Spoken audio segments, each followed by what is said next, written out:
As a light travels through the darkness, the female practices the sounds of the English language until she manages to get the accent right. Meanwhile, in the mountains of Scotland, a biker rides as fast as possible until he stops near a dangerous road. He then walks into a ditch and disappears for a few seconds before coming back with a woman's dead body, which he throws in the back of a van. Afterward, in a mysterious white space, the female takes the dead woman's clothes and puts them on, ready to take over her mission. There's an ant on the body and the female picks it up to stare at it for a while. Then she appears in a rundown building and goes outside to take the van while the rider leaves on his bike. The female drives to the nearest mall to purchase some extra clothes and makeup. After putting everything on, she drives around the city while meticulously watching all the men on the streets. The crowded areas aren't working, so she makes a turn to reach a quieter neighborhood and stops the van to talk to a guy walking alone. She pretends she needs directions and the man gladly helps her before they chat for a while. The woman seems interested in knowing if he has friends, and leaves when she hears he's meeting somebody in a few minutes. This process is repeated throughout the rest of the day. The female pretends she needs directions as a way to chat with men, and always leaves if they tell her they have people in their lives. If she hears that the police are nearby, she drives off without a word. When she finds lonely men with no friends or family, she offers to give them a ride. During the trip, she flirts with the guys until they agree to get naughty with her. She takes them to another rundown building and undresses very slowly, using it as a way to keep the man's eyes on her. The guy desperately undresses faster as he approaches her, only to fall for her trap as he disappears into the floor. It turns out the female is an alien pretending to be human to capture men and send them to her planet as food. The dead woman from the beginning was also an alien hunter and she had to be replaced after her death. As time passes, the female continues to hunt by driving around and picking up men that fit her criteria. Eventually she makes it to the beach, where she watches a couple and their baby playing on the shore and a man swimming alone. When he comes out of the water, she chats with him and asks him the usual questions. The moment is interrupted by a scream. The family woman has jumped into the water to try to rescue a dog, but the harsh waves are making it hard to swim. Her husband soon follows her, but he's also having trouble, so the experienced swimmer jumps in to help as well. The alien watches all this from her spot without the intention of seeking assistance. After lots of struggle, the experienced swimmer manages to bring the husband back to the shore. However, the guy runs back to the water to search for his wife, who has already been taken away by the waves. The experienced swimmer is too tired to help again after his efforts were wasted, and the alien comes closer to watch him for a second. Then she grabs a rock and hits him in the head to knock him out. While the female drags the swimmer on the ground, the abandoned baby keeps crying, yet the alien ignores it. In the evening, while the female is taking the body away in her van, the biker arrives to pick up all of the swimmer's things. The baby is still there crying and is ignored again. Later in the city, the female is more aware of kids crying in random spots, like the back of the family car. While she waits at the traffic lights, the guys in the car next to her start yelling nasty naughty things at her. The alien decides to follow them until the car parks near what appears to be an abandoned building. She gets out of the van to approach the guy, but she has to quickly turn around when a group of excited women appears nearby. It turns out the building is actually a club. The group notices that the alien is alone and immediately surrounds her, saying they'll be their friend as they drag her into the club. The female is so confused that she doesn't know how to act in a human accepted way, so she doesn't fight back. The club is incredibly loud and crowded, which overwhelms the female. She takes advantage of the chaos to abandon the group and sneak through the crowd until she finds the back corridors. Desperate to leave, she rushes to the nearest door, but instead of the exit she finds a lounge area with more people. The catcalling guy is there too and immediately starts flirting with her, so she dances with him until he agrees to go to the apartment with her. As usual, she undresses slowly to keep the man's attention on her while he slowly falls into her trap. The naked man finds himself floating in a dark space and sees one of the previous victims nearby. His body looks strange, as if in some sort of pseudo-frozen preservation. They try to talk but no sound comes out of their mouths. The men stretch their hands and manage to touch each other's fingers for a few seconds before the previous victim floats away. Suddenly a loud bang noise echoes in the dark room and the first victim pops like a balloon, leaving only his wrinkly skin. It shrivels into a shapeless mass that just floats in the darkness for the other man to admire. Meanwhile, all the inner parts of the victims are on a conveyor belt being transported to a bright hatch. A series of lights signifies nourishment reaching the aliens. The next day, the female is waiting in traffic. A flower boy brings her a rose, explaining that it was sent by the man in the expensive car. When she puts the flower on the passenger's seat, she notices some bloodstains and is shocked to realize her hand is bleeding. It turns out the rose thorns have pricked her. On the radio, a reporter announces that the husband's dead body has been found on the beach, but the wife and the baby are missing. They were missing all weekend, but people only noticed today because they didn't show up for work. The Coast Guard went out to look for them, but the search has been paused because of the fog. The female is supposed to spend her day hunting more men, but she ends up observing women and children instead. Eventually she forces herself to follow her mission and picks up a man, but during the ride, she isn't as flirty as usual. In fact, she barely talks at all, so the guy feels a little awkward. However, she manages to take him to the dark room anyway. Sometime later the female is in a different dark room, where the biker inspects her closely. He appears to be suspicious of her becoming too human, but after watching her for a while, he has nothing to prove it, so he leaves.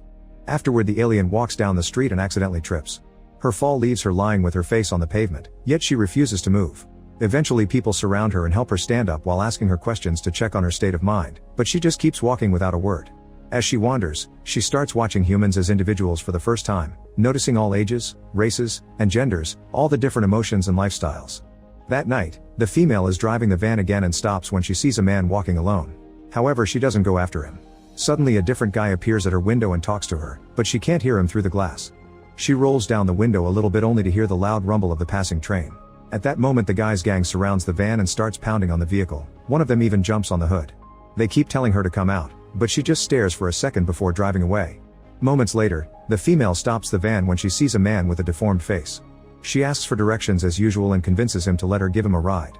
Then she tries to flirt with him, but it's harder because she can't use the usual compliments. She tells him that he has beautiful hands and asks about his life, so he explains that he goes to the grocery store at night to avoid judgmental crowds who mock him. He doesn't have anyone in his life and never had a girlfriend, so he doesn't know what it's like to be touched kindly. The alien grabs his hand and guides it to touch her cheek and neck while convincing him to come home with her to get naughty. The man has to pinch his hand to believe this is truly happening. In an abandoned building, the female guides the deformed man to the dark room. This time there's a mysterious shiny silhouette watching them. The man keeps getting distracted by it, so the alien takes off her bra to keep his eyes on her. When he asks if he's dreaming, she says that they both are. Tonight the female has to take all her clothes off before the man finally falls into her trap. The alien inside her feels something twisted about the situation. On her way out, the female notices a dirty mirror and can't stop staring at her own reflection. She only snaps out of it when she hears a fly tapping on the door. It's then revealed that the deformed man is still alive, and she abandons him outside the building before going away in the van. Without any clothes on, the man wanders through the fields in a dazed state. Meanwhile, the biker speeds his way through the mountain roads until he reaches a small town. He stops at a house and checks the car at the front, breaking the window to reach the controls and open the trunk. Then he moves to the garden, where he finds the deformed man climbing through the fence. A second later, the biker puts the body in the car trunk and drives away. This is all seen by a neighbor, who is too shocked to react. The next day, the female arrives at a beach that is currently covered by heavy fog. As she wanders around, she can hear birds chirping and a man singing in the distance. Soon she leaves the fog to walk down a road in the middle of nowhere, leaving the van behind.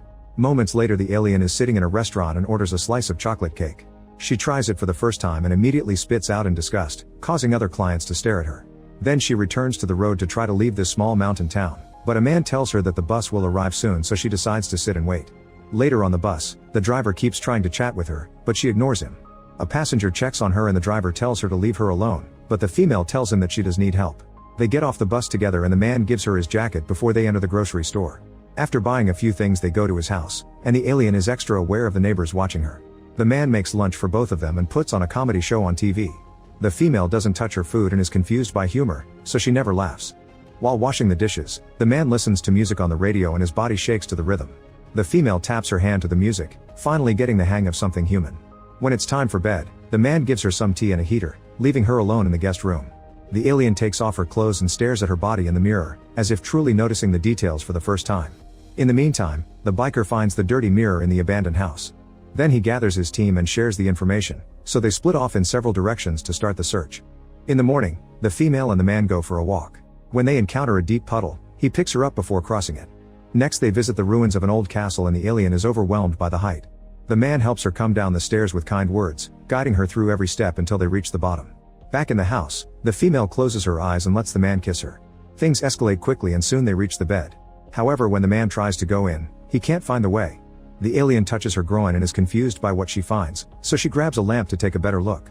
It turns out she doesn't have any holes since the human body is supposed to be merely a costume. Devastated by the realization that she'll never have a full human experience, the female puts on her clothes and runs away in the rain. In the woods, she bumps into a forest ranger, who tells her that he understands the need for some solitude but also warns her that it's easy to get lost here. After wandering for a while, she finds a stone hut that was built for hikers to take shelter. She goes inside and stares at the fireplace, which is covered in black soot. Then she zips up her coat and huddles in a corner to take a nap. Sometime later, the female wakes up to find the ranger touching her without consent. She immediately pushes him off and runs away, always looking behind her to make sure she isn't being followed. In the woods, she hides behind a big plant and waits until she's sure that nobody is coming. Then she runs to the nearest road and finds a logging truck, so she climbs into the driver's seat. At that moment, the ranger appears on the road and the female desperately honks the horn to ask for help, but nobody shows up. She has no choice but to start running again, so now the ranger is chasing her through the forest. In just a few minutes, he manages to catch her and throw her to the ground. As he sits on her lap and starts taking her clothes off, the female keeps fighting back. After lots of struggle, she manages to escape from his grasp and the man stares in shock at his hands before looking at her. He's ripped off her clothes so violently that he's peeled the skin of her human disguise as well. The ranger runs away in horror while the alien wanders around, feeling dizzy and in pain. Eventually she collapses and has no choice but to remove the broken costume. She puts the head on her lap and stares at the blinking eyes, coming to terms with the fact that she'll never be human. Suddenly the ranger comes back and pours gasoline on her. The alien tries to walk away but it's too late. The man throws a match and sets her on fire. The female keeps running until she finally drops dead. The biker watches from the top of a mountain as her body becomes nothing but ashes, releasing a cloud of very dark smoke into the sky. Like, comment, share, and subscribe. Thanks for watching. See you on my next video.